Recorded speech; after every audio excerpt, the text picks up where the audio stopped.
We're now live, Chair. Thank you very much. Good evening, everybody. Welcome to this meeting of the External Overview and Scrutiny panel. Can I ask everybody to remain silent for 1 minute in respect of His Royal Highness Prince Philip, Duke of Edinburgh?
Thank you very much.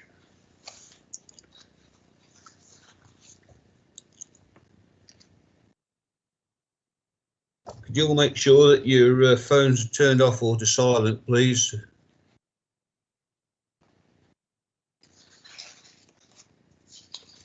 And this meeting is now being live streamed, and public participation will take place on the items on the agenda, if there are any, and will be read out by the appropriate officer. Could you leave your microphones on mute until you're called to speak? And you speak by putting your hand up, obviously. And the voting will deal with, as and when we deal with it, the items, as per usual. Apologies. I have one apology at the moment. Councillor Llewellyn-Nash is being substituted, or should be substituted, by Councillor Evans. I didn't know if Councillor Evans has actually joined. He is with us, Chair. Yes, is he? All right, thank you. Yeah. Councillor Gazane isn't with us, however. Apologies from Councillor Gazane. That's it. Minutes of the last meeting, the minutes of the meeting held on the 4th of February 2021. Could somebody please move it as a true record? Well, I'll do it. I'll move it as a true record. Is that second? Thank you. Any comments? No. Okay, be signed as a true record. Declarations of interest not already recorded on the papers. Is there anybody with any particular declarations of interest? No.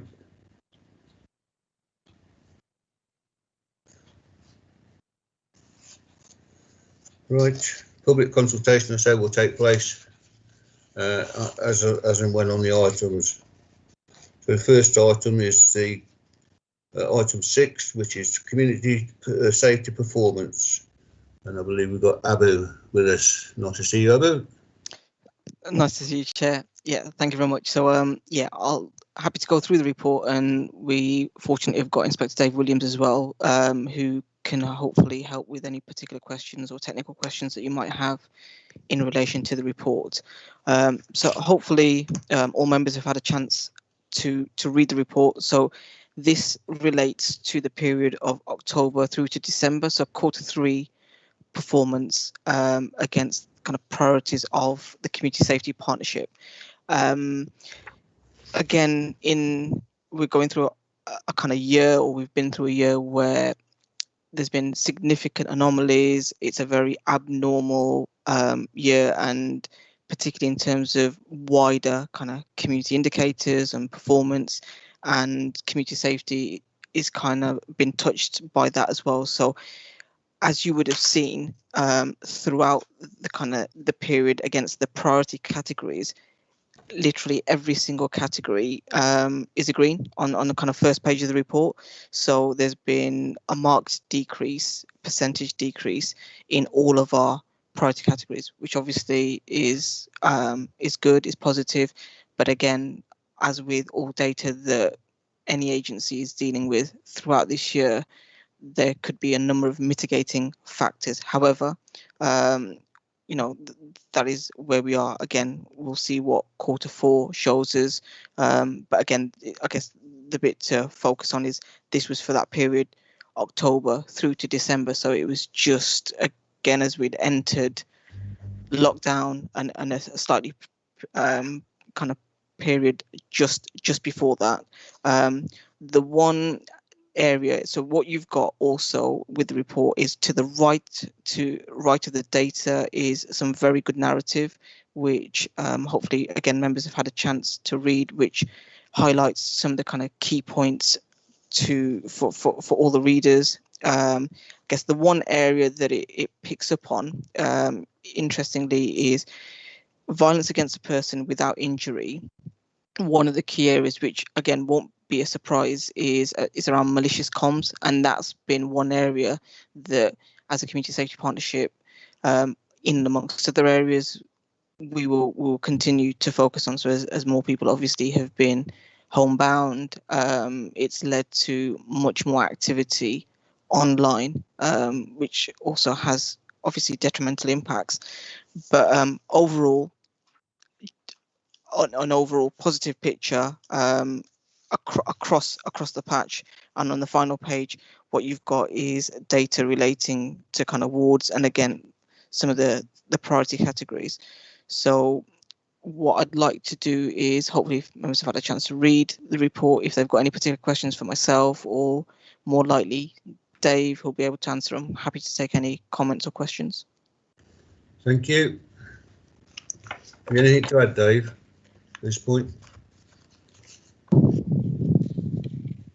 I think still on mute. I did try and press it. Thank you, Chair.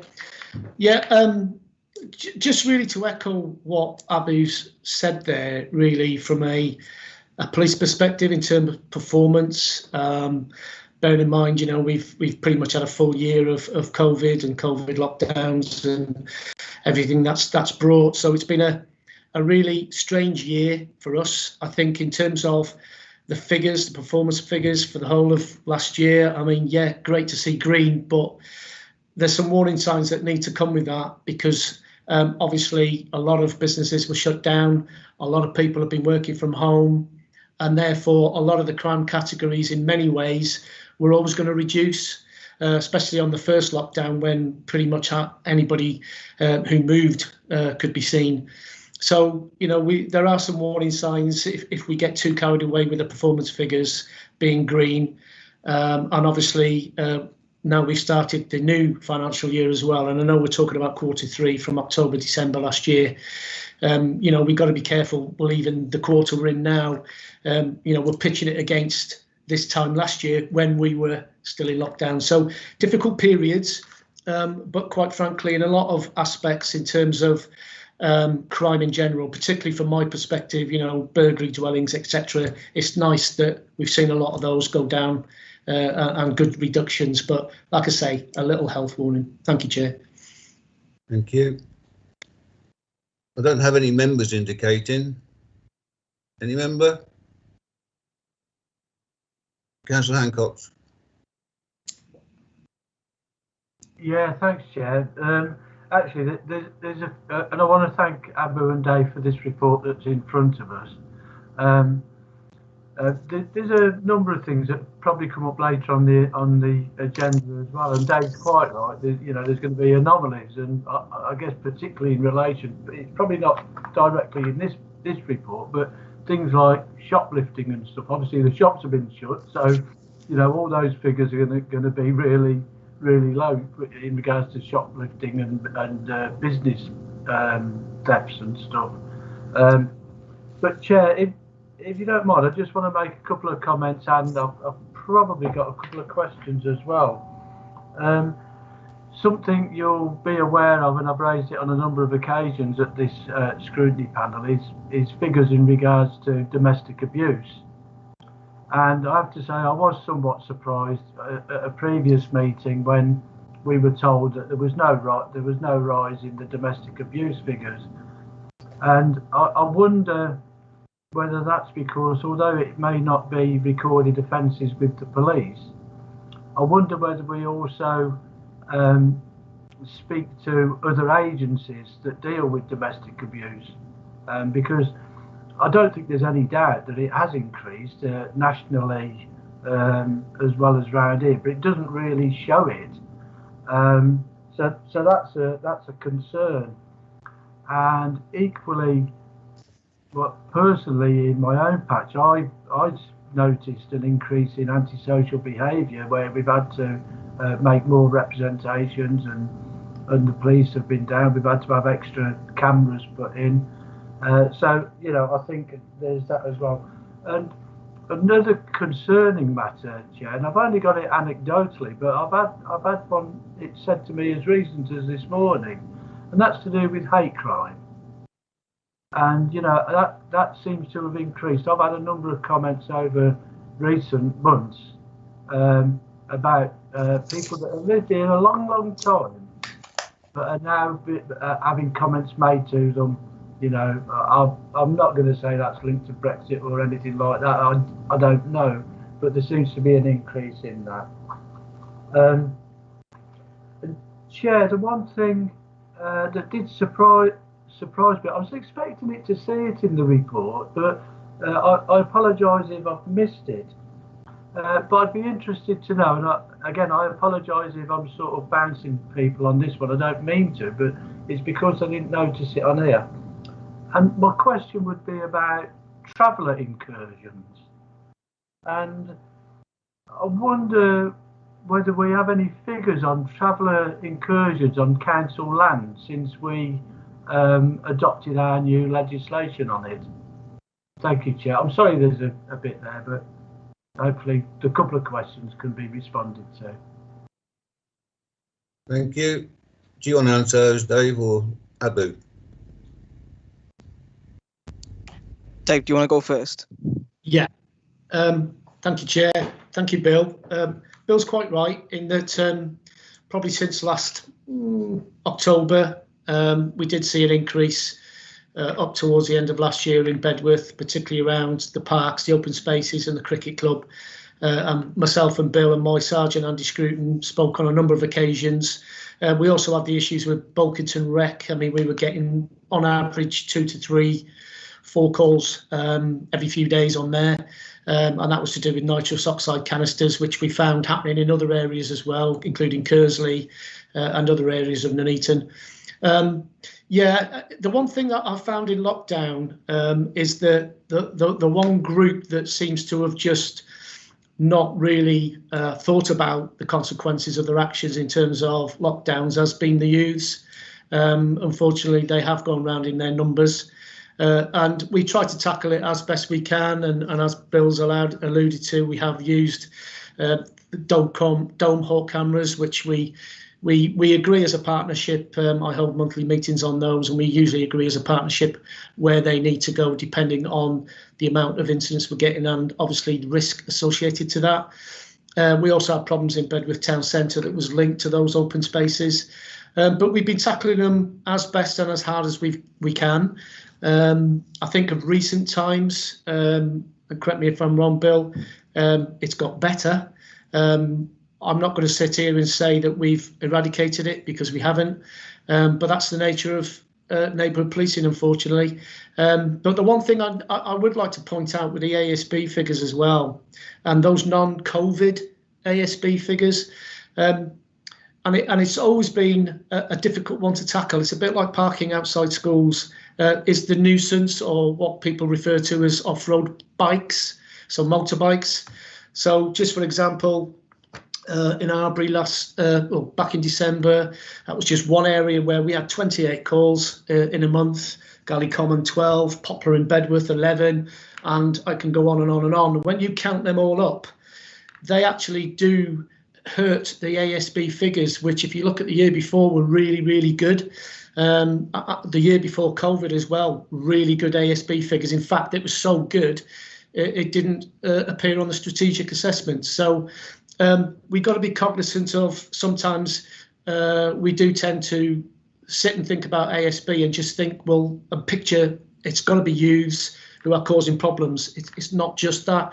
You know, the bikes and other issues, neighbourhood disputes that can come under ASB. So it's a bit of a catch-all. In terms of the encampments, Bill, I'd have to look at the figures, but I can safely say, hand on heart, they're very low figures in terms of encampments. And I've got to support the council here and the councillors in making what was, I think, a really bold decision, because it hasn't been challenged nationally, I don't believe, but to put in what was virtually a blanket ban on encampments has really had a positive impact on the borough. I mean, I can try and look at some reports I've had from our traveller liaison officer, Martin Rowan Clark, for you. I don't know if I'll get a definitive for the year, but certainly over the last 3 months, we've had none. And I know the figures have been low over the last 12 months. Yeah, long may that continue for a lot of reasons. Thank you, Chair. Abu, do you have anything to add?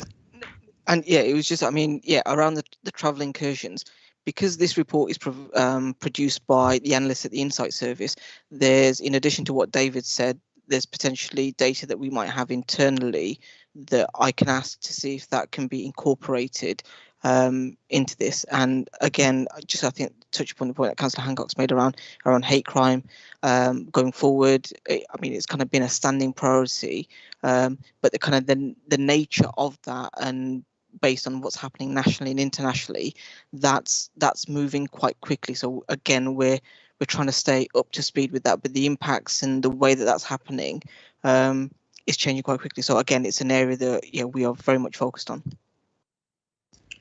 Thank you. Councillor Tandy. Thanks, Chair. Yeah, I mean, the ward by ward issue that's printed there in the document is good to see, but as you could imagine, living where I do, and I know that Dave will know exactly what I'm going to say, it's disappointing that we have the Wembrook area, which is showing in some areas, I won't call them considerable increases, but worrying increases, I think. I do suspect that part of it is because it is a serious area of deprivation, as in some other areas of the town. It's welcoming to see they haven't increased too much, but it's still, I think, worrying that there is still an increase. Pleased to see that the violence without injury is better than it was previously, not a higher figure, but certainly not as we've seen before. But it does concern me. And yeah, we can all go on and on and on if we chose to, about what it's bound to happen, because you never see the police on the streets. We've all heard it so many times over the years. But, people are worried. And I know in the report it talks about the fear of crime and the need to improve the fear of crime. And I support that 100%, because I don't care where you are or what you are. If I'm walking down the street and I see a gang of lads on the street corner, I won't very much like walking past them. I'm more likely to cross over the road. And it's that's the worrying part to me, as much as the actual crime. It's the fear of crime, especially for elderly people. Thank you, Chair. Thank you. Councillor Goldie. Thanks, Chair. I just wanted to take this opportunity just before we break, and possibly I won't get the opportunity again, you never know, just to say thank you.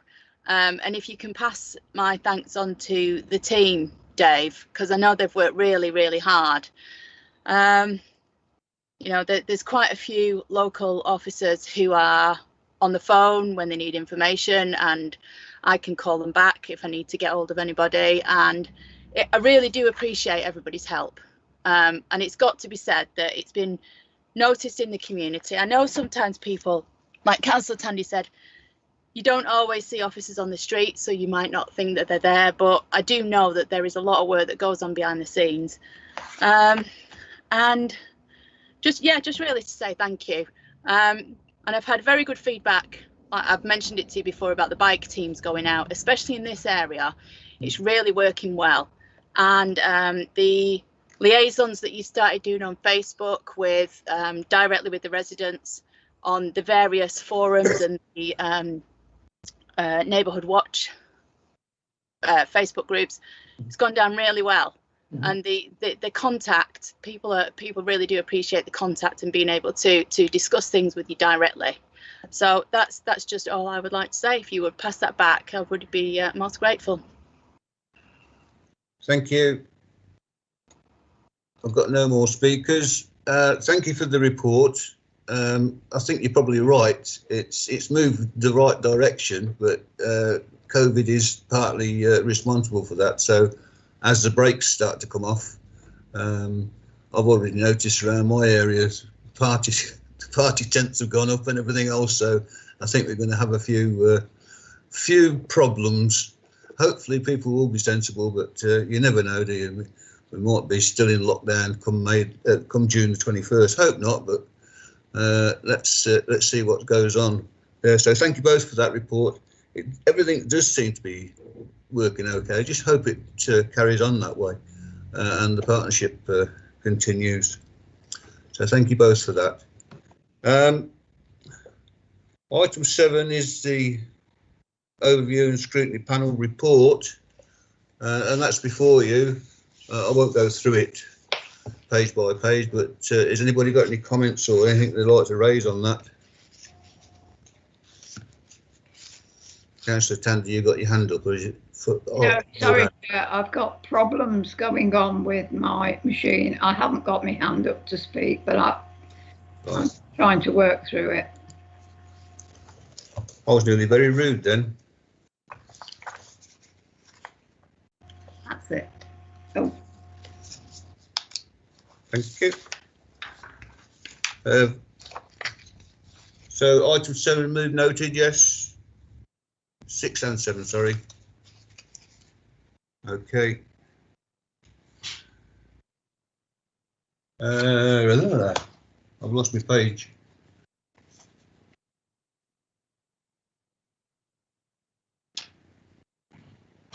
The forward plan is before us as well. Any comments on that? Nothing.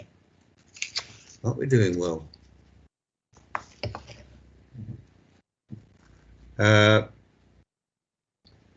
The draft work programme. Has anybody got any comments on the draft work programme? I would like to add to this programme, if I may. It was brought to my attention that all of a sudden young children were not being assessed. It happened a couple of years ago, I think, as well, where it went out from 1 year to 2 years, and now the assessments have gone out from 2 to 4 years. And I find that quite worrying, because this is happening in their formative years, and it's well documented that children of that age and the children of nursery age really do benefit from education at that time. So I wanted to bring onto the panel, if I may, although I won't be around to see it, just to ask CAMS to come and explain how the child referrals are dealt with, and explain why the waiting time has been extended from 2 to 4 years. I think we need to see something about that and why that's happening, and we definitely need to get to the bottom of what is going on with this, because it is a great detriment to the children concerned. So we need to get a grip on what might be happening. Councillor Tandy? Yeah. Thank you, Chair. Yeah, I would support the point that you've just made about wanting to bring a report forward. I know for personal reasons a member of my family is autistic. I don't obviously want to go into detail, but I have to share some concerns that you have expressed in relation to not the help that's being given, but how long it takes to get the help. And it can make life very difficult for the whole family. Thank you, Chair, but I do support it being brought forward. Thank you. I've got a note here about, is that, oh sorry, Councillor Hancock. Yeah, thanks, Chair. I think it is an important matter that needs to come in front of us, and those people that need to be accountable for what's happened here. And you know, we keep talking about COVID, but at whatever age, it's well recognised that there is an impact on families and from young children. So you know, even from a very early age. So it's not just the issue of why we've got a slippage from 2 years to 4 years. I mean, 2 years seems bad enough, to be honest. But let's get those people in as witnesses, and even yourself, Chair, if you're available, I guess would be could be invited as a witness in regard to it. Thank you. Thank you.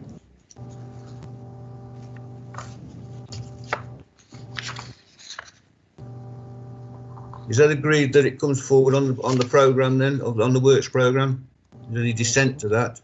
Agree that, Chair. Thank you. Thank you very much.